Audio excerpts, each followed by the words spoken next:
il est là. Ça va? Comment ça va? Tu vas bien? Et toi? Très bien, très bien. Impeccable? Tu vas bien? Tranquille? C'est le plaisir de te recevoir. Mais moi aussi, je suis content d'être là. Je suis déjà venu dans ce studio. T'es déjà venu? J'allais te poser la question. Je crois que je suis venu avec Ayam ici. Ok. Pour les enfoirés aussi. Ok, c'est possible. Ouais. Il y a eu Gainsbourg, il y a eu Aznavour, Iggy Pop, Nina Simone. Ouais, t'imagines? C'est fou. Ah, c'est un truc de fou. Hein. En vrai, ça doit ajouter de l'inspiration, je pense, de jouer dans un jeu. Ça veut dire qu'il y a de l'âme. C'est ça. Bah, tu sens que c'est des lieux où il faut quand même être inspiré, quoi. Ah, tu sais, de la- il y a un studio dans le sud Ouais. qui s'appelle La Fabrique. Ok. Quand tu rentres à l'intérieur, il y a des vinyles sur tous les murs. Et à chaque fois que j'arrive, j'ai l'impression que tu as vu, il y a des âmes qui tournent autour et tout. Mais c'est quelque chose de très spirituel et positif pour ton esprit. C'est beau, J'adore. bah ouais. Il y a de l'histoire, j'aime bien. Merci encore de prendre le temps d'être là, c'est super sympa. Merci, moi je suis content, Tu vois, plaisir. tous les matins, voilà, les infos que je regarde, c'est avec toi. Trop bien. Je me dis, lui, voilà, il dit les choses, il va les chercher, il est juste dans ce qu'il dit, c'est pour ça que je suis. Ça fait plaisir, franchement, c'est trop cool. Comme Zinedine Zidane face à l'équipe du Brésil. J'ai sorti le gros gamin, ce soir je suis le prince de la ville. Roule dans les rues de ma ville. Larme à l'œil, la boule au ventre. Je refais le monde avec des signes. Entre toi et toi, tu es. Ce soir, pas de peine du écouter.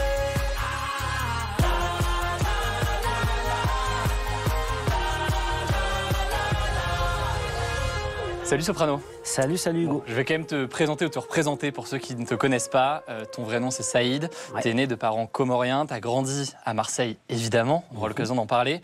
T'es un rappeur, un chanteur, un artiste à part entière.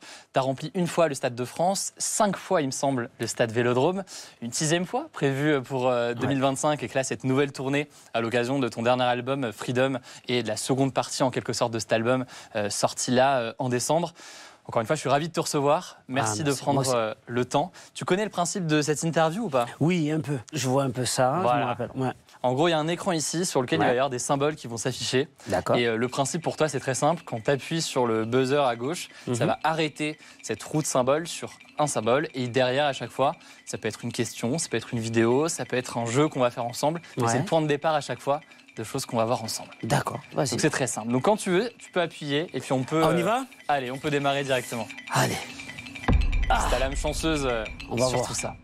Et on commence avec une radio. Ouais. C'est plus d'ailleurs un lecteur cassette. Ouais. Avec d'ailleurs cet appareil ici. Je sais pas si tu as connu ces appareils-là. Mais Celui-là, il a bien l'air sûr. assez... Celui-là, il est plus technique. Ouais, il a est l'air plus bien technique. Et je voulais qu'on commence avec un petit retour en arrière, au début, pour toi, peut-être de la musique. Je t'invite, si tu veux, à le mettre dedans. C'est comme ça? Voilà, tu le rentres dans ce sens-là. Putain, c'est à l'ancienne. Et tu peux appuyer sur play. C'est le meilleur. En plus, un extrait du clip. Retour en arrière, c'est Ayam pour toi. Ça a été un des premiers sons, j'ai cru comprendre, un des premiers groupes de rap qui t'ont vraiment bercé, qui t'ont donné envie de faire tout ça. Ayam, c'était le premier groupe qui parlait de notre vie, qui était à Marseille. On descendait juste en ville, on savait qu'on pouvait les croiser, c'était un truc de fou. Donc c'est vrai que Ayam, c'est direct un peu notre repère qui nous a donné envie à la moitié du rap marseillais à faire ça. C'est vrai que dans les années 90, moi c'est une époque forcément que j'ai pas connue, mais le rap n'était pas aussi présent. Aujourd'hui, il y a un côté ultra mainstream. Tout le monde écoute quasiment du rap. Ah ouais. À l'époque, c'était autre chose. Ah non, ce qui est aujourd'hui le rap aujourd'hui, à l'époque, c'était beaucoup le rock. Mais en France, quand c'est arrivé à cette époque-là, c'était pas pareil. C'était quelque chose qui venait comme des extraterrestres qui commençaient à jouer avec les mots, à parler de la société. C'est important parce que moi, j'ai connu ça avec des textes où ça parle de société, dont Ayam, qui sont arrivés.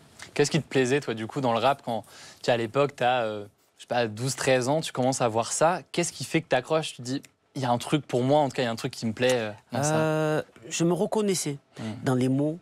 Je me reconnaissais pas que Ayam, hein, même NTM. Moi, j'ai beaucoup écouté NTM aussi. Et surtout, un truc important, ils m'ont donné des repères de vie. Il y a plein de trucs politiques que j'ai appris via les chansons d'Ayam. Les combats contre le racisme et tout ça, j'ai été nourri par le rap. C'est le rap qui me l'a donné. Trouver une identité, c'est le rap qui me l'a donné. Essayer d'évoluer, c'était ça. Comment est-ce que c'est venu ce passage de j'aime bien ce style, j'aime bien ce que dégage le rap à vas-y, moi aussi, je vais me mettre à écrire des choses dès le plus jeune âge parce que tu as commencé finalement. Ah ouais, j'ai commencé, j'avais 12 ans. c'est fou. Mais j'ai écrit, le premier texte que j'ai écrit, je l'ai écrit sur Je danse le Mia. J'avais fait Je danse Larissa. Ne me demande pas pourquoi. Je sais pas pourquoi. On était avec mon cousin et un autre collègue à moi. Peut-être il était tunisien, c'est peut-être à cause de lui que j'ai mis le mot. C'était ça. Et on avait écrit le truc et j'aimais. En fait, c'était l'amour des mots, en fait, et l'amour du débit. Ouais. En plus, juste après, il y a eu MC Solar qui est arrivé. Alors lui, il m'a fait aimer les mots. Notre prof, elle nous avait mis des textes de Solar et d'Akhenaton et de Francis Cabrel.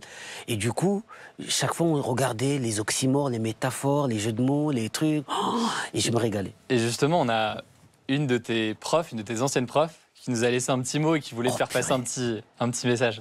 Bonsoir tout le monde et bonsoir à Saïd en particulier. Je suis toujours très fière de ton ascension et de ton parcours professionnel, de ton talent de chanteur, de danseur, d'artiste. Je suis très émue à l'idée d'avoir connu le petit Saïd avant de découvrir le grand soprano. Sympa. Ah ouais, non, là, vous Marie-Noël avez fait fort. Là, vous avez fait fort. Parce que c'est vrai que moi, j'étais à l'école, j'étais beaucoup un grand rêveur. Que ce soit Marie-Noël et 2-3 autres profs qui m'ont beaucoup aidé. Le fait de pouvoir nous dire que c'était possible de faire quelque chose, de nous apprendre quelque chose qui allait nous parler, parce que j'ai rien contre la flûte, hein, mais quand on nous faisait des cours de flûte... J'ai connu. Voilà, voilà. Par contre, quand on nous a mis les textes d'MC Solar ou de Akhenaton, nous on était là, on se disait... ah ouais, il y a quelque chose que je kiffe, j'ai envie de faire quelque chose, j'ai envie d'apprendre, j'ai envie de connaître comment je peux étoffer ma passion. En fait, il y a un chemin qui commence à se tracer et que toi, tu prends pour essayer d'arriver jusqu'à ton objectif. C'est ça qui est cool. Et donc, tu te mets à écrire. On nous a gentiment envoyé quelques archives aussi de toi à l'époque qu'on peut regarder. Oh, je sais pas quel âge t'as là-dessus. Là, je devais avoir 17, 16, 17. T'as pas changé en vrai. En vrai, il y a un truc, on te reconnaît direct. Quoi. Il n'y a que les cheveux, tu as vu? Les cheveux peut-être un peu. Les cheveux. Mais à expliquer que quand même, parce qu'on l'a pas dit, mais ça c'était la période où j'étais avec mon groupe Les Psychiatres de la rue. Et on avait fait un pari, tant que l'album n'était pas sorti, on coupait pas les cheveux. Ah, donc là, il y a aussi un historique. Il y a un historique aussi. Et c'est vrai que ça, c'était ma chambre, où j'avais transformé ma chambre en studio. J'étais comme un fou, hein. Je sortais pas tellement, je faisais du son. Il y avait des gens qui venaient en bas de chez moi, qui dormaient en bas pour écouter le son que je faisais, pour être sûr d'entendre les nouveaux morceaux que j'allais sortir et tout. Et parce que je squattais dans ma chambre, je faisais que du son. On va relancer la roue si tu veux. Allez, vas-y. Normalement, la roue, voilà. Voilà, ok. Qu'est-ce qu'on a? Marseille. T'as reconnu direct. Évidemment, t'as grandi à Marseille. Marseille, c'est ta ville. Mais la question, c'est est-ce que tu sais distinguer Marseille de Paris? En gros, en 60 secondes, je vais te montrer un maximum d'images. Et l'idée, c'est de me dire, mais tu penses que c'est à Marseille? Je pense que c'est à Paris. Allez, vas-y, on va voir. T'es prêt? On va essayer, Allez, on va essayer d'en trouver un maximum. C'est énorme. Alors, vas-y. Paris ou Marseille? Bon, ça, c'est quand même Paris, quand même. Ouais, le deuxième. Paris ou Marseille? Ça, c'est quoi? Ça, c'est chez nous, non? C'est la gare, c'est la gare. C'est ça. C'est la gare de Marseille. On voit d'ailleurs la gare. C'est la gare de Marseille, ouais, Saint-Charles. Bon, ça, c'est le stade. Il ne faut pas se tromper sur celui-là. Le suivant. Alors, attends. Non, ça, c'est Montmartre. Non, là, on est à Paris, là. Et là, où est-ce qu'on est? On dirait Paris, mais c'est Marseille. C'est Marseille, exactement. Voilà. Plus Paris ou Marseille, celui-là. Celui-là est très, très dur. Ça, c'est Paris, ça. C'est Paris. Ouais, ça, c'est les bâtiments. Très bien vu. Ça, c'est où, ça? Ça, c'est Paris, ça? Celui-là, c'était à Paris, c'est le Jardin du Luxembourg. Et on a un dernier pour la route. Bah, ça, c'est Marseille. Attends, mais à un moment donné, c'est l'endroit où j'ai fait tous mes freestyles de toute ma vie. C'est un de tes premiers lieux de concert? C'est quoi, la franchise? La franchise, c'est l'endroit où tout le rap marseillais, pas que le rap aussi, on venait là, on faisait des concours pour pouvoir nous produire dans d'autres villes. Okay. Donc on venait là, on essayait de gagner tous les concours. Et moi, je montais ici quand il y avait des artistes reconnus qui venaient faire des concerts. Je me mettais dans le coin, j'essayais de m'incruster pour monter, prendre le micro et faire un freestyle. C'est passé? Ouais, ça marchait ou pas? T'as réussi? Ça marchait. Tu sais qu'on a une archive de toi en train de chanter dans ce... C'est pas vrai. Oui, on est beaucoup. Hop, ça c'est... Ah. Oh là là. L'Olympique de Marseille. Ça, c'était un morceau qu'on avait fait pour le virage. C'est beau. Cet attachement à Marseille, tu l'as encore, j'imagine, aujourd'hui. Ouais. La première fois que tu as vu le stade Vélodrome dans ta ville, à Marseille, comme ça, rempli pour l'un de tes concerts, ouais. Comment tu t'es senti? C'était quoi ton... C'était un truc de ouf. C'était un truc de malade. Je me rappelle tout le long, avant de monter sur scène, j'étais très concentré, j'avais aucune pression. Je monte sur scène, je fais la première chanson, je suis comme un fou, une rockstar, je suis là, ouais. À la deuxième chanson, à un moment donné, il n'y a plus de musique. La lumière s'allume et là, je vois le truc. Là, j'ai un choc. Je me dis, waouh, c'est un truc de fou ce qu'on vient de faire. Je prends conscience de, même dans l'histoire, je venais d'ouvrir une page de l'histoire de la musique urbaine. Surtout, parce que des premiers rappeurs à remplir comme ça le Vélodrome. C'était un truc de fou. Ouais. Même, il n'y avait pas de rappeurs qui faisaient des stades tout court. Et je me suis dit, on peut réussir à faire ça avec de la musique, réunir les gens. Et ça, c'était beau. Ça, c'était magnifique. J'étais choqué. J'avoue, j'étais choqué. Et rapidement là-dessus, tes proches aussi m'ont dit que tu avais une certaine chance. Ils m'ont parlé d'une baraka que tu avais sur les... la pluie, ça. Ouais. Oui. Quand il y a eu un enchaînement de coups de bol sur les... C'est incroyable. Sur les concerts, c'est quoi cette histoire? C'était en fait, l'année, il y a 2 ans, on fait la tournée des stades. Le premier stade, c'est le stade de Lausanne. Ouais. La pluie toute la semaine pendant les résidences, pendant l'installation. On s'est dit, oh là là là. Il y a des écrans qui tombent en rade à cause de la pluie. On se dit, bon, c'est pas grave, on va le faire. Ouais. Au moment où je monte, juste, je dis mon premier mot, la pluie s'arrête. C'est beau. Je fais tout le concert, je termine, au revoir, la pluie revient. Une fois, tu te dis, c'est de la chance. Ouais, tu arrives au Stade de France, pluie toute la journée. Oh là là. Je monte, la pluie s'arrête. Mais oui, à la rigueur, c'est moins étonnant. Mais juste au moment où je monte, la pluie s'arrête. On fait le show, c'est extraordinaire, il y a de la magie. C'était blindé, complet, on était là, c'était la folie. Au moment où je redescends, la pluie reprend. C'est ouf. Et du coup, même mes enfants m'appellent Barakaman par rapport à des trucs comme ça. C'est des trucs de fou. Bah, beaucoup de bol, on te souhaite la même chose pour l'an prochain, quoi. Ouais, j'espère. On relance la roue si tu veux. Allez, vas-y. Quand tu veux, je te laisse appuyer. On va voir sur quoi ça s'arrête. Oh là là. Alors, ça s'arrête. Sur 2 épées. On va pas se battre, t'inquiète pas. Mais on va avoir un petit duel entre des personnes qui, je pense, te connaissent bien. Alors, toi, tu les connais pas personnellement, mais tu les as peut-être déjà croisés. D'accord. C'est certains de tes fans, de tes plus grands fans, qui sont là, qui vont d'ailleurs venir nous rejoindre. T'en connais quelques-uns, je pense. Oh là là là là. Ça va, vous allez bien? Ouais, ça va? Ça va? Ça va, mademoiselle? Ça va bien? Tu vas bien? Ça va, tu vas bien? Donc on a Damien et Anaïs, merci d'être là. On a aussi Benjamin, Émilie et Lali. Merci à tous d'être présents ici. Damien et Anaïs, vous êtes rencontrés à un concert la première fois, c'est ça? C'est ça, à la Défense Arena sur le Phoenix Tour. Ok, et là c'était la première rencontre à ce moment-là? Et après, on est restés amis et après on s'est mis ensemble entre le Vélodrome et le Stade de Bordeaux. Oh, très fort, très très fort. Quelle histoire. C'est beau. Et vous avez fait beaucoup de concerts, alors j'ai plus le décompte exact. Une trentaine sur la tournée du Chasseur d'Étoiles Tour et les 4 stades. Incroyable. La première fois que je l'ai vu, je crois qu'elle était plus petite. Ah oui, elle était plus petite. Donc visiblement, vous êtes fan de Soprano, là-dessus, il n'y a pas trop de doute. La vraie question, c'est qui sont les meilleurs fans? Et pour ça, vous avez vu un autre buzzer. Il y a 2 équipes, je vais vous poser quelques questions. L'idée, c'est de voir qui a la bonne réponse. C'est forcément des questions sur toi. Vous êtes prêts? Ouais. Première question, vous appuyez sur le buzzer si vous l'avez. Quel est le vrai nom de Soprano? Saïd Amroubawa. Ah oui, c'est bon? Oui, c'est bon. Là, tout le monde l'avait. J'ai l'impression que c'était assez clair. Ça va. Deuxième question, oh là, très facile, mais c'est pour faire participer tout le monde. Comment s'appelait le premier groupe de Soprano? Psychiatre de la rime. Évidemment. Troisième question, attention, peut-être un peu plus dur. Pourquoi est-ce que Soprano s'appelle Soprano? Bah, parce que je crois qu'il avait une voix aiguë, quelque chose comme ça. C'est ça. C'est mes collègues qui m'ont appelé comme ça parce que au quartier, je faisais l'appel à la prière et ils m'ont appelé Soprano par rapport à ça. Ça veut dire même j'aurais pas fait de la musique, on m'aurait appelé Soprano. Ça aurait été Soprano. Ça aurait été Soprano au quartier. Ça sonne très bien. Mais tu sais, j'ai appris que j'étais ténor. Ah, donc on va changer de nom sur le... Non. C'est ici que tu changes de nom. Non, on garde. Ça fait trop d'années que je l'ai travaillé. Prochaine question, attention. Quel est le joueur préféré de Soprano dans l'histoire de l'OM? Zinedine Zidane. Ah non. Aïe. Basile Boli. Presque. Papin. Non. C'est Didier Drogba. C'est ça. Ah, oui. Un petit dernier peut-être. Que fait Soprano? Alors ça, je sais pas si c'est encore d'actualité, mais que fait Soprano tous les dimanches sans exception? Ah oui. Tu l'as? Il regarde ses séries. Ouais, très bien. Mais il y en a une précise. One Piece. Merci. Oui. Félicitations. Mais c'est vrai que je le dis souvent que One Piece, dimanche, quoi. Le dimanche, je regarde... je suis concentré. Et d'ailleurs, attends, Lali, il y a quand même un petit sujet aujourd'hui, parce qu'au moment où on enregistre, on est lundi. Ouais. t'as cours en théorie, je crois. Oui, c'est là. vrai ça. Et du coup, elle a amené un carnet de correspondance pour signer Pour que je signe un là. mot d'absence. Parce que sinon, je pense que les profs seront pas contents. Bah, Ça, vas-y, j'ai un vas-y. stylo. Il va Ah, falloir c'est signer un énorme. petit mot d'absence Alors, pour justifier cette où je, absence peux, aujourd'hui. où je marque je sous-signé soprano. Désolé pour l'absence. Désolé pour l'absence. Très bien. C'est ton premier mot d'absence que tu signes ou t'en as déjà fait d'autres dans le passé? J'en fais beaucoup. Ah, t'en hein. as- J'en fais beaucoup, mais chez moi, tu vois. Ah, tiens. Oh là, j'espère que ça va marcher. Trop bien. Merci à vous d'être Merci. venus. Merci C'est à trop vous. bien. Courage pour l'école. Merci. On te souhaite le meilleur. À bientôt. Au revoir. Oh, ils ont été bons. Ah, ils étaient bons. Non, mais ils ont raté Didier Drogba. C'est vrai. Il faudra réviser pour la prochaine fois. On va relancer la roue si tu veux. Vas-y. Je te laisse appuyer quand tu le souhaites.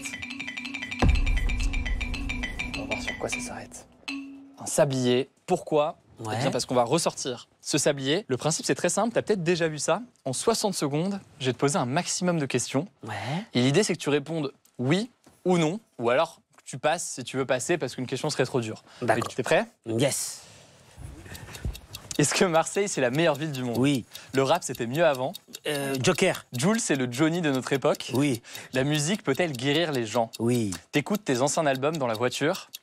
Non. Est-ce que t'as déjà regretté d'avoir fait un morceau? Oui. Tu aimerais jouer un rôle de super-héros au cinéma? Presque. Presque, ok. Tu stresses avant de monter sur scène? Oui. Est-ce qu'une nouvelle tournée avec les psychiatres de la rime, c'est possible? Joker. Est-ce que l'argent fait le bonheur? Oh, non. Est-ce que rapper dans une autre langue que le français, t'y as pensé? Non. Est-ce que t'aimerais jouer dans une comédie musicale? Ok. Oui. Pourquoi pas? Ouais. Est-ce que tu pourrais faire un album de rock? Un morceau, oui. Un mais morceau. Un album, peut-être pas. Ouais. Est-ce que t'as déjà eu envie d'arrêter la musique? Oui. Est-ce que tu pourrais devenir streamer comme Sosomanes? J'y arriverai pas. J'y arrive pas à tenir les lives.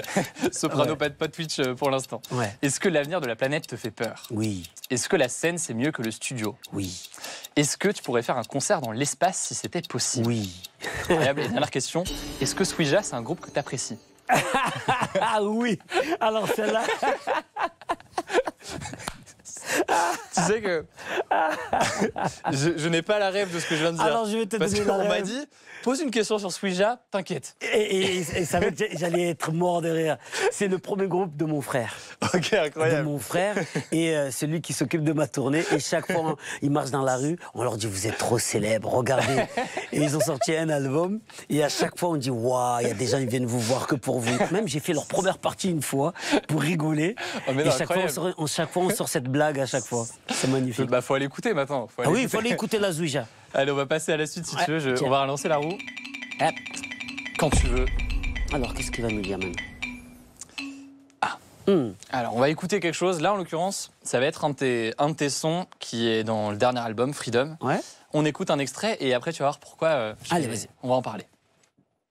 On est même qu'on oppresse les droits de l'homme dans l'impasse. Regarde tout l'Atlas, la rue de la paix n'est qu'une adresse. L'essence est à la hausse et l'essentiel est à la baisse. Le vrai visage de notre espèce, on le voit devant des liasses épaisses. Ce que je trouve assez fascinant avec toi, c'est que tu es connu, certes, comme étant un artiste qui a beaucoup de sons qui ont très bien marché, qui sont très joyeux, très dansants, qui fonctionnent bien, y compris en concert, et qu'on aime bien écouter dans des moments festifs.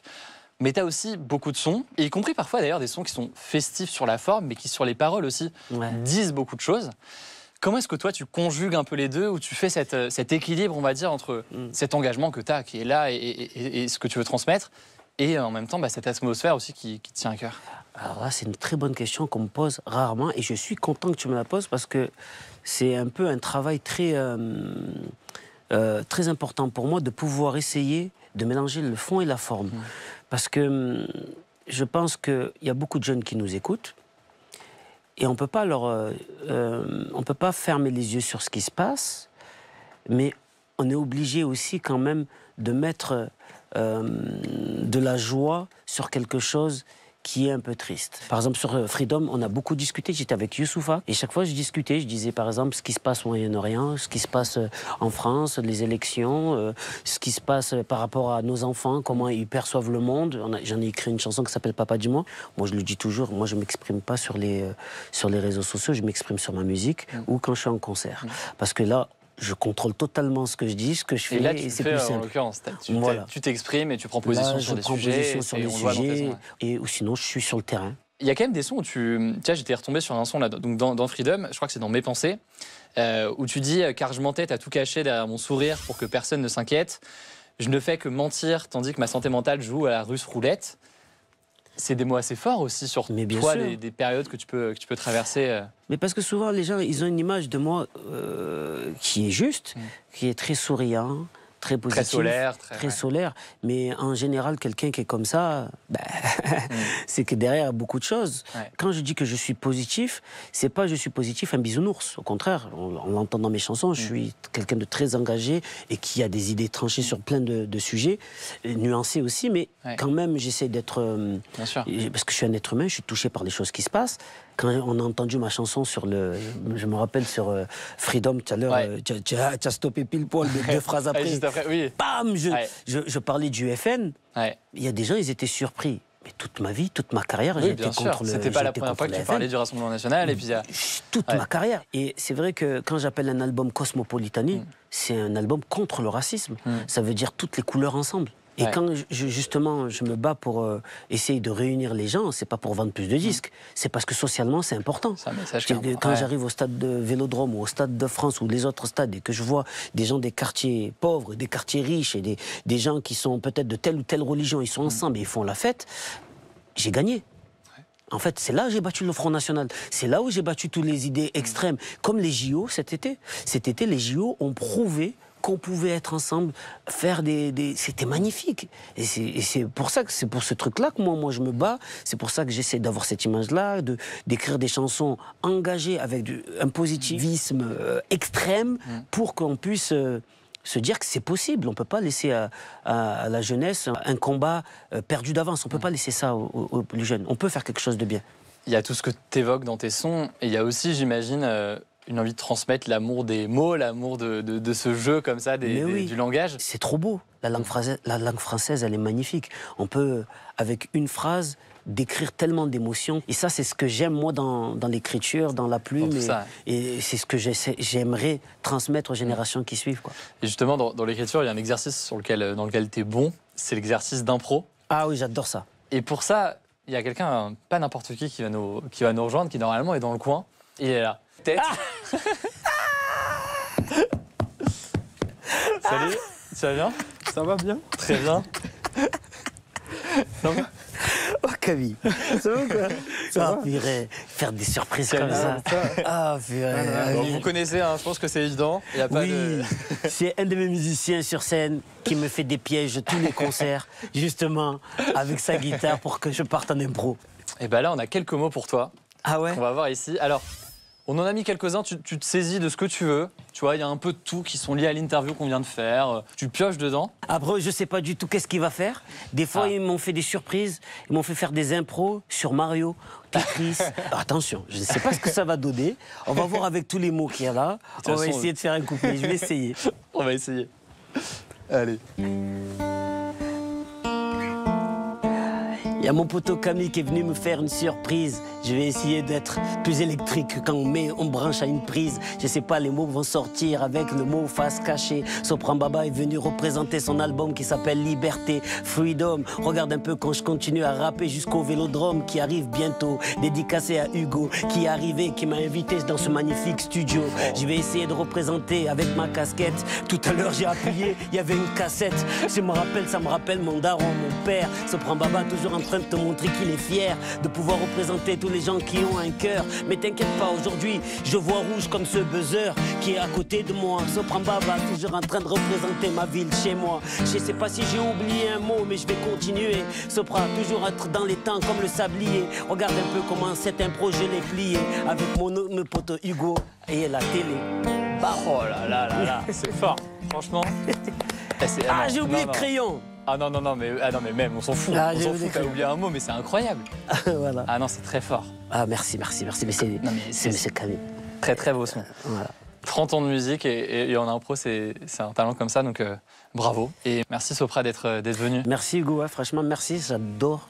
Ça passe, c'était trop cool. Merci à toi. Ça fait plaisir. Merci pour l'accueil. Cool. J'espère, à très bientôt j'espère. Ah bah avec plaisir, franchement. Et on fera le marathon. Oui, tu es Allez. chaud? Ah, mon cardio, il est désastreux. Je pense que je cours 5 minutes. Mais tu cours où? Ici? Là, oui, à Paris. Ouais. Avec ce temps? Ouais, Viens compliqué. sur la corniche. Tu vois, tu cours, il y a la mer à côté, comme ça. Ça motive. Tu vois, avec la... Ça motive. C'est pas pareil. Merci Camille, hein. C'était trop cool. Ah, tu viens faire des surprises comme ça? J'étais pas prêt, là j'avoue. J'ai fait, oh! Ah ouais! Trop cool. Vas-y, je te raccompagne. Vas-y, Merci vas-y. beaucoup. Non, Non, c'était trop cool. Ah, c'était Merci. cool.